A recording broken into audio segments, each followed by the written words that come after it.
ಎಲ್ಲರಿಗೂ ನಮಸ್ಕಾರ ಸ್ನೇಹಿತರೆ, ನಮ್ಮ ಚಾನಲ್ಗೆ ಸ್ವಾಗತ. ಇವತ್ತಿನ ಈ ವಿಡಿಯೋದಲ್ಲಿ 2026ನೇ ಇಸವಿಯಲ್ಲಿ ಆಗಸ್ಟ್ 28ನೇ ತಾರೀಕು ಶುಕ್ರವಾರ ಆಚರಿಸಲಾಗುವ ನೂಲು ಹುಣ್ಣಿಮೆ, ಶ್ರಾವಣ ಹುಣ್ಣಿಮೆ ಯಾವ ದಿನ ಬಂದಿದೆ, ಹುಣ್ಣಿಮೆ ತಿಥಿಯು ಯಾವಾಗ ಪ್ರಾರಂಭವಾಗುತ್ತದೆ, ಯಾವಾಗ ಅಂತ್ಯವಾಗುತ್ತದೆ, ಪೂಜಾ ಶುಭ ಮುಹೂರ್ತಗಳು ಯಾವುವು ಹಾಗೂ ಪೂಜಾ ವಿಧಾನವೇನು, ಹೇಗೆ ಈ ದಿನದಂದು ಪೂಜೆಯನ್ನು ಮಾಡಬೇಕು, ಯಾವ ನಿಯಮಗಳನ್ನು ಅನುಸರಿಸಬೇಕು, ನೂಲು ಹುಣ್ಣಿಮೆಯ ಆಚರಣೆಯ ಬಗ್ಗೆ ಸಂಪೂರ್ಣ ಮಾಹಿತಿಯನ್ನು ಇವತ್ತಿನ ಈ ವಿಡಿಯೋ ಮೂಲಕ ತಿಳಿದುಕೊಳ್ಳೋಣ ಸ್ನೇಹಿತರೆ.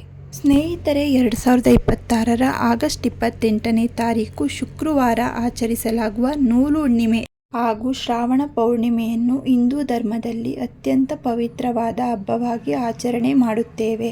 ಈ ದಿನವನ್ನು ಕರ್ನಾಟಕ ಸೇರಿದಂತೆ ದೇಶಾದ್ಯಂತ ಭಕ್ತಿ, ಸಂಭ್ರಮ ಮತ್ತು ಸಂಪ್ರದಾಯಬದ್ಧವಾಗಿ ಆಚರಣೆ ಮಾಡಲಾಗುತ್ತದೆ. ನೂಲು ಹುಣ್ಣಿಮೆ ಎಂದರೆ ಶ್ರಾವಣ ಮಾಸದ ಹುಣ್ಣಿಮೆಯನ್ನು ನೂಲು ಹುಣ್ಣಿಮೆ ಅಥವಾ ಶ್ರಾವಣ ಪೌರ್ಣಿಮೆ ಎಂದು ಕರೆಯಲಾಗುತ್ತದೆ. ಈ ದಿನ ಬ್ರಾಹ್ಮಣರು ಹಾಗೂ ದ್ವಿಜ ಸಮುದಾಯದವರು ತಮ್ಮ ಹಳೆಯ ಜನಿವಾರ ಯಜ್ಞೋಪವಿತ್ರ ಬದಲಾಯಿಸಿ ಹೊಸ ಪವಿತ್ರ ನೂಲನ್ನು ಧರಿಸುವ ಉಪಕರ್ಮ ಆಚರಣೆಯನ್ನು ನೆರವೇರಿಸುತ್ತಾರೆ. ಇದೇ ಕಾರಣದಿಂದ ಈ ಹಬ್ಬಕ್ಕೆ ನೂಲು ಹುಣ್ಣಿಮೆ ಎಂಬ ಹೆಸರು ಬಂದಿದೆ. 2026ರ ಆಗಸ್ಟ್ 28ನೇ ತಾರೀಕು ಶುಕ್ರವಾರ ಶ್ರಾವಣ ಮಾಸದ ನೂಲು ಹುಣ್ಣಿಮೆ, ಶ್ರಾವಣ ಪೌರ್ಣಿಮೆಯನ್ನು ಭಕ್ತಿ ಭಾವದಿಂದ ಆಚರಣೆ ಮಾಡಲಾಗುತ್ತದೆ. ಈ ದಿನ ರಕ್ಷಾಬಂಧನ, ಉಪಕರ್ಮ, ಜನಿವಾರದ ಹಬ್ಬ, ಹಯಗ್ರೀವ ಜಯಂತಿ ಹಾಗೂ ಸತ್ಯನಾರಾಯಣ ಸ್ವಾಮಿ ಪೂಜೆಗೆ ವಿಶೇಷ ಮಹತ್ವವಿದೆ. ನೂಲು ಪೌರ್ಣಿಮೆ ತಿಥಿಯು ಪ್ರಾರಂಭವಾಗುವುದು 2026ನೇ ಇಸವಿಯಲ್ಲಿ ಆಗಸ್ಟ್ 27ನೇ ತಾರೀಕು ಬೆಳಿಗ್ಗೆ 9:08 ಪ್ರಾರಂಭವಾಗುತ್ತದೆ. ನೂಲು ಹುಣ್ಣಿಮೆ ತಿಥಿಯು ಮುಕ್ತಾಯಗೊಳ್ಳುವುದು 2026ನೇ ಇಸವಿಯಲ್ಲಿ ಆಗಸ್ಟ್ 28ನೇ ತಾರೀಕು ಬೆಳಿಗ್ಗೆ 9:48 ಮುಕ್ತಾಯಗೊಳ್ಳುತ್ತದೆ. ಉದಯ ತಿಥಿಯ ಆಧಾರದ ಮೇಲೆ ಹಬ್ಬದ ಆಚರಣೆಯನ್ನು ಆಗಸ್ಟ್ 28ನೇ ತಾರೀಕು ಶುಕ್ರವಾರ ಆಚರಣೆ ಮಾಡುತ್ತೇವೆ. ನೂಲು ಹುಣ್ಣಿಮೆಯ ಪಂಚಾಂಗದ ದಿನದ ವಿವರಗಳು. ಶ್ರೀ ಪರಭಾವನಾಮ ಸಂವತ್ಸರ, ದಕ್ಷಿಣಾಯನ, ಶ್ರಾವಣ ಮಾಸ, ಶುಕ್ಲ ಪಕ್ಷ, ಪೌರ್ಣಿಮೆ ತಿಥಿ, ಶತಭಿಷ ನಕ್ಷತ್ರ, ರಾಹುಕಾಲ ಬೆಳಿಗ್ಗೆ 10:45ದಿಂದ 12:22 ಇರುತ್ತದೆ. ನೂಲು ಹುಣ್ಣಿಮೆಯ ಮಹತ್ವವೆಂದರೆ ರಕ್ಷಾಬಂಧನ, ರಾಖಿ ಹಬ್ಬವನ್ನು ಈ ದಿನದಂದು ಆಚರಣೆ ಮಾಡುತ್ತೇವೆ. ಈ ದಿನ ದೇಶಾದ್ಯಂತ ರಕ್ಷಾಬಂಧನವನ್ನು ಆಚರಿಸಲಾಗುತ್ತದೆ. ಸಹೋದರಿಯರು ತಮ್ಮ ಸಹೋದರರ ಕೈಗೆ ರಾಖಿ ಕಟ್ಟಿ ಅವರ ಆಯಸ್ಸು, ಆರೋಗ್ಯ, ಸುಖ, ಸಮೃದ್ಧಿಗಾಗಿ ಪ್ರಾರ್ಥನೆ ಮಾಡಿಕೊಳ್ಳುತ್ತೇವೆ. ಸಹೋದರರು ತಮ್ಮ ಸಹೋದರಿಯನ್ನು ಸದಾ ರಕ್ಷಿಸುವ ಸಂಕಲ್ಪವನ್ನು ಮಾಡುತ್ತಾರೆ. ಉಪಕರ್ಮ ಮತ್ತು ವೇದಾರಂಭ. ಈ ದಿನವನ್ನು ಉಪಕರ್ಮ ಆಚರಣೆಗೆ ಅತ್ಯಂತ ಶುಭವೆಂದು ಪರಿಗಣಿಸಲಾಗುತ್ತದೆ. ಹೊಸ ಜನಿವಾರವನ್ನು ಧರಿಸಿ ವೇದ ಅಧ್ಯಯನವನ್ನು ಪುನರಾರಂಭ ಮಾಡುವ ಸಂಪ್ರದಾಯವಿದೆ. ಇದು ಆಧ್ಯಾತ್ಮಿಕ ಶುದ್ಧೀಕರಣದ ಸಂಕೇತವಾಗಿದೆ. ಈ ದಿನದಂದು ವಿಷ್ಣು, ಶಿವ ಮತ್ತು ಮಹಾಲಕ್ಷ್ಮಿಯ ಆರಾಧನೆ ಮಾಡಲಾಗುತ್ತದೆ. ಮುಂಜಾನೆ ಪವಿತ್ರ ಸ್ನಾನ ಮಾಡಿ ಶ್ರೀ ಮಹಾವಿಷ್ಣು, ಮಹಾದೇವ, ಶಿವ ಮತ್ತು ಮಹಾಲಕ್ಷ್ಮಿ ದೇವಿಯನ್ನು ವಿಶೇಷವಾಗಿ ಪೂಜೆ ಮಾಡಲಾಗುತ್ತದೆ. ಉಪವಾಸ, ಜಪ, ದಾನ, ಧರ್ಮ ಹಾಗೂ ಭಕ್ತಿಯಿಂದ ಪೂಜೆ ಸಲ್ಲಿಸುವುದರಿಂದ ಪುಣ್ಯ ಮತ್ತು ದೈವಾನುಗ್ರಹ ದೊರೆಯುತ್ತದೆ. ಈ ದಿನದಂದು ಪವಿತ್ರವಾದ ಹಯಗ್ರೀವ ಜಯಂತಿಯನ್ನು ಆಚರಣೆ ಮಾಡುತ್ತೇವೆ. ಜ್ಞಾನದ ಅಧಿದೇವರಾದ ಶ್ರೀ ಹಯಗ್ರೀವ ಸ್ವಾಮಿಯ ಜಯಂತಿಯನ್ನು ಸಹ ಇದೇ ದಿನ ಆಚರಣೆ ಮಾಡಲಾಗುತ್ತದೆ.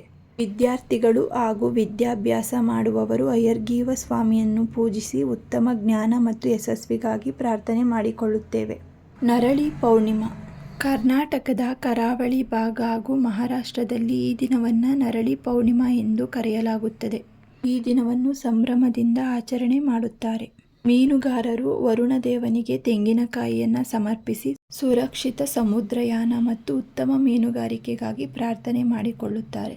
ಈ ದಿನ ಮಾಡಬಹುದಾದ ಪುಣ್ಯ ಕಾರ್ಯಗಳು: ಬೆಳಿಗ್ಗೆ ಬೇಗ ಎದ್ದು ಪವಿತ್ರ ಸ್ನಾನವನ್ನು ಮಾಡುವುದು, ವಿಷ್ಣು, ಶಿವ, ಮಹಾಲಕ್ಷ್ಮಿ ಹಾಗೂ ಹಯಗ್ರೀವ ಸ್ವಾಮಿಗೆ ವಿಶೇಷ ಪೂಜೆಯನ್ನು ಸಲ್ಲಿಸುವುದು, ರಾಖಿ ಕಟ್ಟುವುದು ಮತ್ತು ಕುಟುಂಬದವರೊಂದಿಗೆ ಹಬ್ಬವನ್ನು ಆಚರಿಸುವುದು, ಜನಿವಾರ ಬದಲಾಯಿಸಿ ಉಪಕರ್ಮವನ್ನು ಆಚರಿಸುವುದು, ಬಡವರಿಗೆ ಅನ್ನದಾನ, ವಸ್ತ್ರದಾನ ಅಥವಾ ದಾನ ಧರ್ಮ ಮಾಡುವುದು, ವಿಷ್ಣು ಸಹಸ್ರನಾಮ, ಗಾಯತ್ರಿ ಮಂತ್ರ ಅಥವಾ ಭಗವದ್ಗೀತೆಯನ್ನು ಪಾರಾಯಣ ಮಾಡುವುದು. ನೂಲು ಹುಣ್ಣಿಮೆಯ ದಿನ ಮಾಡಬಹುದಾದ ಪುಣ್ಯ ಕಾರ್ಯಗಳಿವು. ಹುಣ್ಣಿಮೆ ಅಥವಾ ಪೌರ್ಣಿಮೆಯ ಪೂಜೆಯು ಹಿಂದೂ ಧರ್ಮದಲ್ಲಿ ಅತ್ಯಂತ ಪವಿತ್ರ ಮತ್ತು ಮಹತ್ವದ ಆಚರಣೆ ಆಗಿದೆ. ಇದನ್ನು ಮುಖ್ಯವಾಗಿ ಶ್ರೀ ಸತ್ಯನಾರಾಯಣ ಸ್ವಾಮಿ ಮತ್ತು ಲಕ್ಷ್ಮೀ ದೇವಿಯ ಅನುಗ್ರಹಕ್ಕಾಗಿ ಆಚರಣೆ ಮಾಡುತ್ತೇವೆ. ಪ್ರತಿ ತಿಂಗಳ ಪೌರ್ಣಿಮೆಯ ದಿನದಂದು ಈ ಪೂಜೆಯನ್ನು ಮಾಡುವುದರಿಂದ ಮನೆಯಲ್ಲಿ ಸುಖ, ಶಾಂತಿ ಮತ್ತು ಸಮೃದ್ಧಿ ನೆಲೆಸುತ್ತದೆ. ಹುಣ್ಣಿಮೆ ಪೂಜೆಯನ್ನು ಸಾಂಪ್ರದಾಯಿಕವಾಗಿ ಹೇಗೆ ಮಾಡಬೇಕು ಎಂಬ ಸಂಪೂರ್ಣ ಮಾಹಿತಿ, ಪೂಜೆಯ ಸಿದ್ಧತೆ ಮತ್ತು ಪೂಜೆಯಲ್ಲಿ ಪಾಲಿಸಬೇಕಾದ ನಿಯಮಗಳು. ಶುದ್ಧ ಆಚರಣೆ.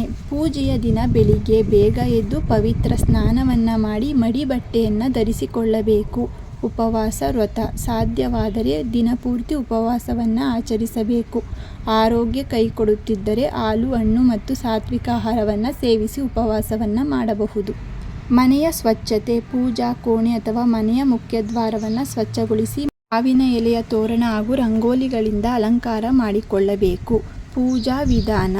ಕಳಶ ಸ್ಥಾಪನೆ. ಪೂಜಾ ಪೀಠದ ಮೇಲೆ ಅಕ್ಕಿಯನ್ನು ಹರಡಿ ಅದರ ಮೇಲೆ ತಾಮ್ರ ಅಥವಾ ಹಿತ್ತಾಳೆಯ ಕಳಶವನ್ನು ಇಟ್ಟುಕೊಂಡು ಅದರಲ್ಲಿ ನೀರು, ಅಡಿಕೆ, ನಾಣ್ಯ ಹಾಕಿ ಮಾವಿನ ಎಲೆ ಹಾಗೂ ತೆಂಗಿನಕಾಯಿಯನ್ನು ಇಟ್ಟು ಕಳಶ ಸ್ಥಾಪನೆ ಮಾಡಿಕೊಳ್ಳಬೇಕು.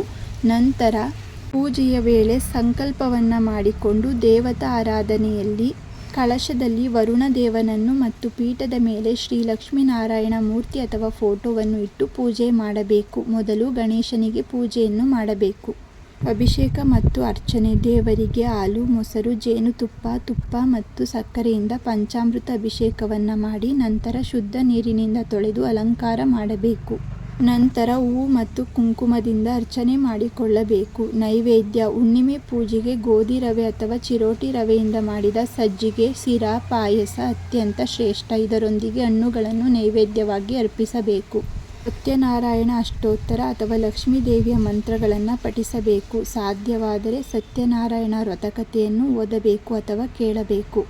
ಸಂಜೆಯ ಸಮಯದಲ್ಲಿ ಚಂದ್ರನಿಗೆ ಅರ್ಘ್ಯವನ್ನು ಅರ್ಪಣೆ ಮಾಡಬೇಕು. ಸಂಜೆ ಸೂರ್ಯಾಸ್ತದ ನಂತರ ಚಂದ್ರ ಮೂಡಿದಾಗ ಚಂದ್ರದೇವರಿಗೆ ಹಾಲು ಮತ್ತು ನೀರಿನಿಂದ ಅರ್ಘ್ಯವನ್ನು ಕೊಟ್ಟು ನಮಸ್ಕಾರ ಮಾಡಿಕೊಳ್ಳಬೇಕು. ಸಂಜೆ ಮನೆಯ ತುಳಸಿಯ ಕಟ್ಟೆಯ ಮುಂದೆ ಮತ್ತು ಮುಖ್ಯದ್ವಾರದ ಬಳಿ ತುಪ್ಪದ ದೀಪವನ್ನು ಹಚ್ಚಬೇಕು. ಇದು ಲಕ್ಷ್ಮೀ ದೇವಿಯನ್ನು ಮನೆಗೆ ಆಹ್ವಾನಿಸುವ ಸಂಪ್ರದಾಯವಾಗಿದೆ. ಹಾಗೂ ಆರತಿ ಬೆಳಗಿದ ನಂತರ ಮನೆಯವರೆಲ್ಲರಿಗೂ ಒಟ್ಟಿಗೆ ಕುಳಿತು ಪ್ರಸಾದವನ್ನು ಸ್ವೀಕರಿಸಬೇಕು ಹಾಗೂ ಉಪವಾಸವನ್ನು ಮುಗಿಸಬೇಕು. ನೂಲು ಹುಣ್ಣಿಮೆಯ ಸಂದೇಶವೆಂದರೆ, ನೂಲು ಹುಣ್ಣಿಮೆ ಕೇವಲ ಒಂದು ಹಬ್ಬವಲ್ಲ, ಇದು ರಕ್ಷಣೆ, ಕುಟುಂಬದ ಬಾಂಧವ್ಯ, ಜ್ಞಾನ, ಧರ್ಮಾಚರಣೆ ಮತ್ತು ಆಧ್ಯಾತ್ಮಿಕ ಶುದ್ಧೀಕರಣದ ಸಂಕೇತವಾಗಿದೆ. ಈ ಪವಿತ್ರ ದಿನವನ್ನು ಭಕ್ತಿಯಿಂದ ಆಚರಿಸುವುದರಿಂದ ಮನೆಯಲ್ಲಿ ಸುಖ, ಶಾಂತಿ, ಐಶ್ವರ್ಯ ಮತ್ತು ದೈವ ಕೃಪೆ ನೆಲೆಸುತ್ತದೆ. ಸ್ನೇಹಿತರೆ, ಇವತ್ತಿನ ಈ ವಿಡಿಯೋದಲ್ಲಿ ನೂಲು ಹುಣ್ಣಿಮೆ ಯಾವ ದಿನ ಬಂದಿದೆ, ಯಾವ ದಿನ ಆಚರಣೆ ಮಾಡಬೇಕು, ನೂಲು ಹುಣ್ಣಿಮೆ ತಿಥಿ ಯಾವಾಗ ಪ್ರಾರಂಭವಾಗುತ್ತದೆ, ಯಾವಾಗ ಅಂತ್ಯವಾಗುತ್ತದೆ, ಪೂಜಾ ಶುಭ ಮುಹೂರ್ತಗಳು ಹಾಗೂ ಪೂಜಾ ವಿಧಾನವೇನು, ಈ ದಿನ ಯಾವ ರೀತಿ ಆಚರಣೆ ಮಾಡಬೇಕು, ಯಾವ ನಿಯಮಗಳನ್ನು ಅನುಸರಿಸಬೇಕು, ನೂಲು ಹುಣ್ಣಿಮೆ ಆಚರಣೆ ಬಗ್ಗೆ ಸಂಪೂರ್ಣ ಮಾಹಿತಿಯನ್ನು ಇವತ್ತಿನ ಈ ವಿಡಿಯೋ ಮೂಲಕ ತಿಳಿಸಿದ್ದೇವೆ. ಸ್ನೇಹಿತರೆ, ಇವತ್ತಿನ ಈ ಮಾಹಿತಿ ನಿಮಗೆ ಇಷ್ಟವಾಗಿದ್ದಲ್ಲಿ ಈ ವಿಡಿಯೋವನ್ನು ಲೈಕ್ ಮಾಡಿ, ಹಾಗೆ ನಿಮ್ಮ ಫ್ಯಾಮಿಲಿ ಮತ್ತು ಫ್ರೆಂಡ್ಗೆ ಶೇರ್ ಮಾಡಿ. ಇದೇ ರೀತಿಯ ಮತ್ತಷ್ಟು ಮಾಹಿತಿಗಾಗಿ ನಮ್ಮ ಚಾನಲನ್ನು ಸಬ್ಸ್ಕ್ರೈಬ್ ಮಾಡಿಕೊಳ್ಳಿ. ಮತ್ತೆ ಸಿಗೋಣ ಮತ್ತೊಂದು ಮಾಹಿತಿಯ ಮೂಲಕ. ಎಲ್ಲರಿಗೂ ಧನ್ಯವಾದಗಳು.